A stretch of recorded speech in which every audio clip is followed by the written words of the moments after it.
Okay, hi all, welcome to my kitchen. Today is Monday, it's July 31st, it's the last day of July. It's 13 hours. That's my new computer over there, so you guys are getting a look at the computer.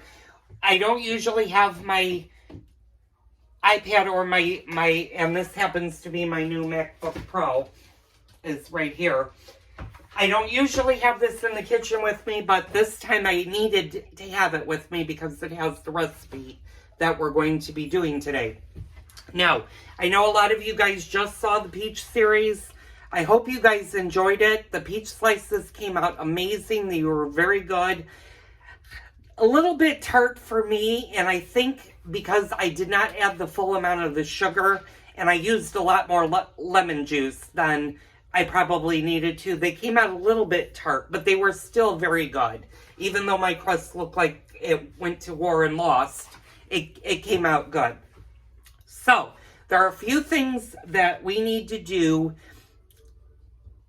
but before we do the peach jam, we need to talk about a few things. And I'm going to take a step back and apologize for not doing this Friday, Saturday, or Sunday. I've been under the weather since Friday, and I just talked to my doctor today, and my doctor said it's no cause for concern with my symptoms. I'm having sharp pains on my left side, and it could be from all my coughing that I've been doing. But he wants me to take it easy, so I may be pulling back just a bit on videos, so you might not be seeing a lot of videos coming up. I'll try to post some as I cook. Right now I don't have anything actually out to make, so I'm going to take a step back and just basically take a little bit of a break from cooking. So let's get into this. So there are a few things that you need. There is a video that will precede this one. If you need to follow along with that one, please go back, watch that one. That one talks about jars, and you're going to need jars when you're doing any type of canning, whether it be tomatoes, green beans, almost anything that you can will need a jar, especially the peach jam. I explained how to sterilize the jars. They need to be sterilized before you use them. Mine have been sitting for 3 days in a closed dishwasher, so they are still sterilized. You're also going to need a canner, and this is to process the jars once they've been filled. You put the lid on it and you screwed the top on. You're going to need a canner. This is a canner. This is actually my large canner. I use this for when I do my tomatoes, when I can my tomatoes in September, October. You can use this pretty much for any type of canning. If you don't have one of these, you don't need to fret. If you have a pressure cooker, you can also use the pressure cooker. The only difference between this and the pressure cooker is the pressure cooker will take longer to process, and it will not be able to hold as many jars as this. Pressure cookers are also a lot more expensive. I bought this actually at my local Menards last year when I needed something bigger. This was about $40. It wasn't that big of a deal. This is only used for canning, although I have seen videos where they do use this for soup. I don't recommend it because this is a very, very thin metal, and it's known for canning. So the first thing what we're going to do is I'm going to run my water hot. We're going to fill this up, and you do not want to overfill your canner, because if you do, once you put the jars in and it overflows, you're going to need to take water out. My rule of thumb is usually where this line is, right where my finger, and I'm going to kind of point to you so you can see it. It goes all the way around here. That's what I fill to. And you want to make sure that your cans or your jars have at least 2 inches of water above it. 1 to 2 inches is the rule of thumb. I go with the 2 inches because then you know that your jars hopefully will all seal and they have been doing well. So as we get this filled, and you're going to need to process this jam for 10 minutes, which is short compared to other things. Tomatoes have to be processed for at least 40 minutes actually. 40 minutes to a half an hour is what I do. You're also going to need pectin, and this is pectin, and this will go for any fruit, jellies, jams, even preserves that you're going to do. Now in the peach series, I think I touched a little bit of jam, jelly, and preserves. If you're not familiar with jams, jellies, and preserves, I will tell you, jellies are liquid. They are a liquid fruit. You grab the fruit. They have no seeds, they have fruit in them, but not whole pieces of fruit. They're all made out of liquid. Jams do have fruit in them. They can have little pieces of fruit. They can have seeds in it. That makes it a jam. And preserves, basically you're boiling down all of your fruit, making it into like a butter sauce, a fruit spread. That's pretty much what a preserve is. We're not doing preserves, and we're not doing jelly. Can you do a jelly out of peach? Yes, it's a lot harder to do, and I'm not going to do that. And I would rather have the pieces of the fresh peach in. So we're almost at the top line where I need to be, and I'm going to put this on the stove, and I'm just going to let this heat slowly, because for right now we don't need to do anything. You are going to want this to boil, however.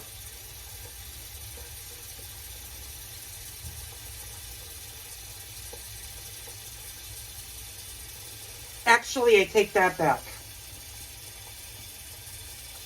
I made a mistake, and I will be the first to admit it. You do not want this to boil, because if you put your jars in boiling water, what will happen is you will shatter the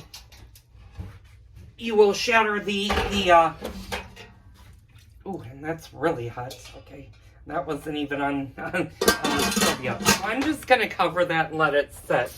You don't want it to boil, because you don't want to put a cold jar into boiling water, because what will happen is the glass will explode. So one of these is also really helpful. This will grab your jars once they have processed. You definitely want to get this. Usually if you get the canner, usually this will be included. Sometimes it won't, but you want this. You're also going to want a wide mouth funnel. And I use this for multiple things. I use this for the tomatoes. You can use this for jams and jellies. It's a great thing to have. This one's plastic. They do make metal. I don't have the metal one. But I digress. We're not gonna putz. Plastic or metal, they both do the same thing. Now, how many boxes of pectin do you need? Well, it depends on how much jam or jelly or preserves you're going to do and want.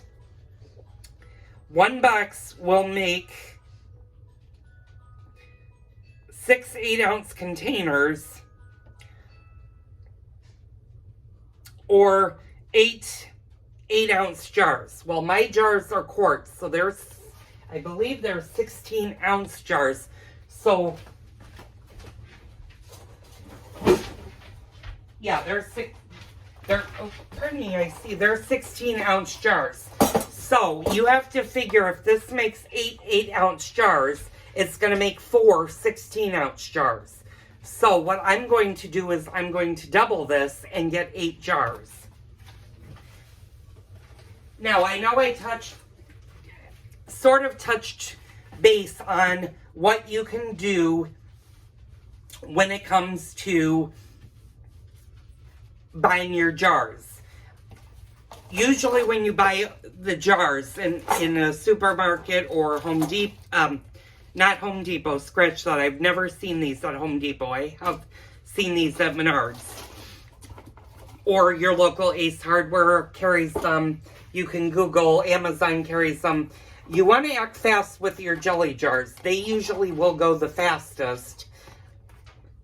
Usually in the spring, because that's when most people start to think about making jams and jellies. So these are not what I was looking for, but these will do in a pinch. And I got quart.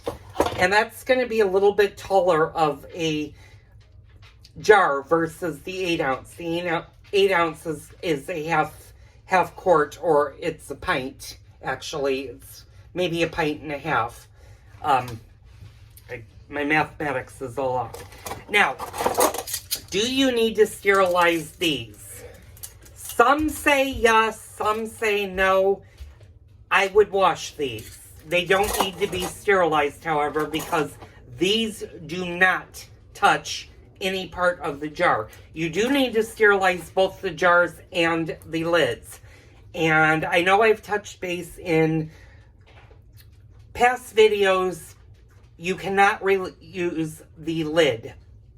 And unfortunately, I don't have a jar here that has a lid, but when we get in the process, I'll talk more about that. So I'm going to stop the video for a minute. I'm going to go grab my peaches and let's get started. Okay, I'm back. I just got the peaches out of the refrigerator. These are the leftover from when I did the peach slices. Now what we're going to do is we're going to turn this into peach jam. So the same thing that you did with the peach slices or the peach pie, if you made a peach pie, you're going to want to do with this. You're going to want to fully pit, peel, and cut. You don't need to make peach slices. You want to cut your peaches so that they're not whole. You want to make them kind of chunk. I'll explain this as we go. The brush is on the outside. So. Oh, okay. So it's clear. Did a lot of stuff come out? Well, I don't know what came out there, but I sure got something out with that. Oh, all right. I gotta get it. Okay, so we're going to use the same exact thing that we used when we did the peach slices, the same bowl.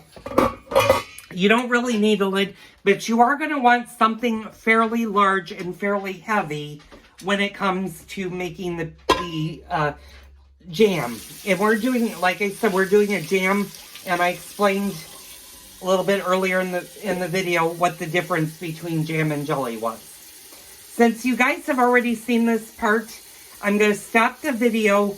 I'm going to go ahead and process all of the peaches. I'm just going to boil them in water for 30 seconds, peel them, and cut them, and take the pit out. So, I'll be back when I'm done with that. You may also want to put them in ice water, and I am going to do that with the peaches. I'm going to do the same process if I was making peach slices. The only difference now is I am not making peach slices. I'm just doing peaches right now. So I'll be back in a bit. Okay, I'm back for a quick second. You're going to want 2 bowls. You're going to want one bowl to soak your peaches and another bowl to put them in as you peel, quarter, and chop your peaches. So I'll be back once all of those steps are done. I'll come back when I start to actually chop the peaches. Okay, I'm back. I'm down to my final 4 peaches that I'm peeling. And again, if you haven't watched the peach slices, I would suggest to go back and watch that. But to peel, you just basically want to use your finger and just take the peel and peel. These are peeling pretty good. They're a little bit, in some areas, tough to peel. And I had to throw away one whole peach because it just was rotten. Peaches don't keep all that long in the refrigerator. And I've had these peaches for a while. I've had them for well over a week. So they're getting onto their last quart.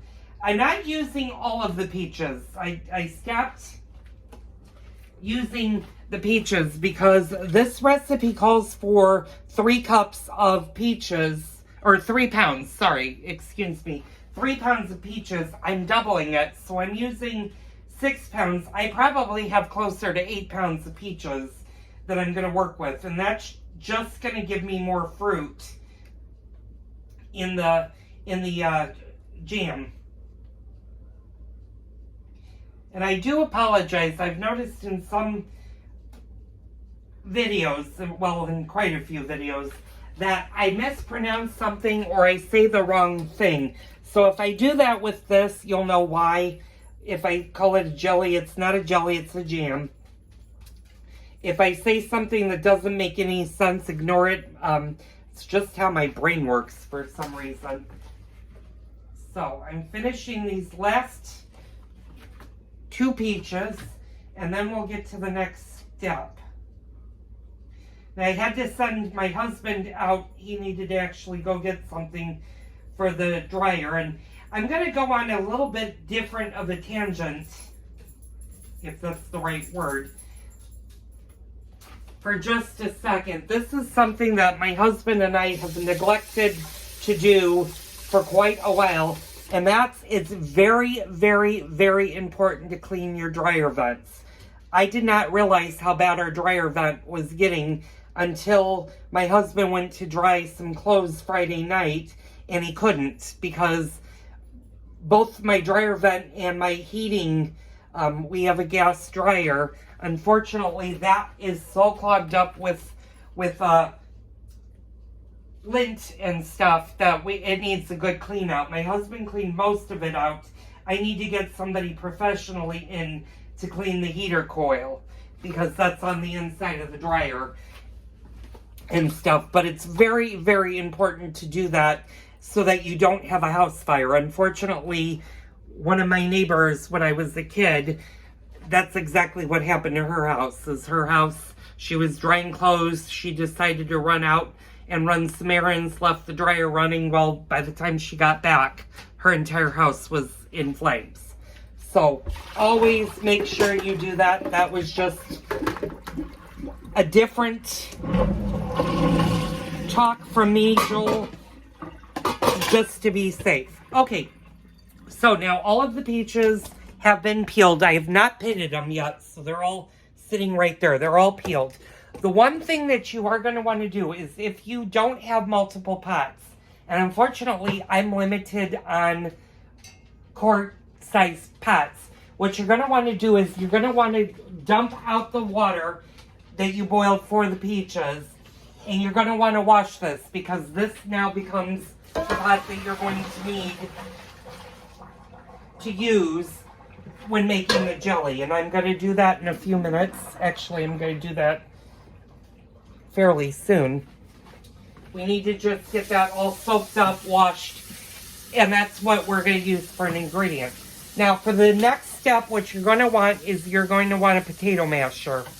Now, I'm using a recipe that I found online that looked easy, that looked good. And I got to open my computer. I'm still getting used to this. This is a classic peach jam, and it's from the Fountain Avenue Kitchen. And unfortunately, because it's on my computer, if I remember, I'll try to give you a link to the website that I used in the description below so that you guys can use the same recipe. It's pretty straightforward, and hopefully mine will look similar to hers. Now, for the ingredients for this, you are going to need 3 pounds of peaches peeled, pitted, and finely chopped. About 4 to 4.5 cups of finely chopped. Now, if you're using the quart-sized jars, just keep in mind this will only do 4 quarts. If you buy more pectin and you want to do more jars, you're going to double the recipe. So you're going to use 8 to 8.5 cups of peaches. She uses 5.5 cups of sugar. I think that's overdoing it just a little bit. But then when I looked at the pectin jars, it uses 4 cups of sugar. So you might be able to play a little bit with the sugar. I'm going to play with it a little bit because if I put 10 cups of sugar in this jam, that's a lot of sugar for my husband. I'm trying to keep his sugars lower.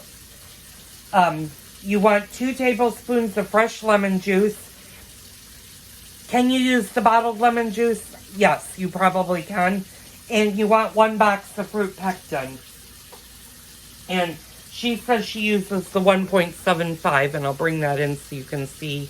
Hopefully you can see that's 1.75. Now, if you're going to double it, you're going to definitely need 2 of these. If you're going to make a lot of jams and jellies, you're going to need even more.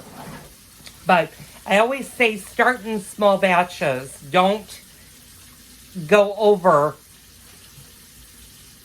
the amount. Don't try to do so much jam that you're running into a jam, literally.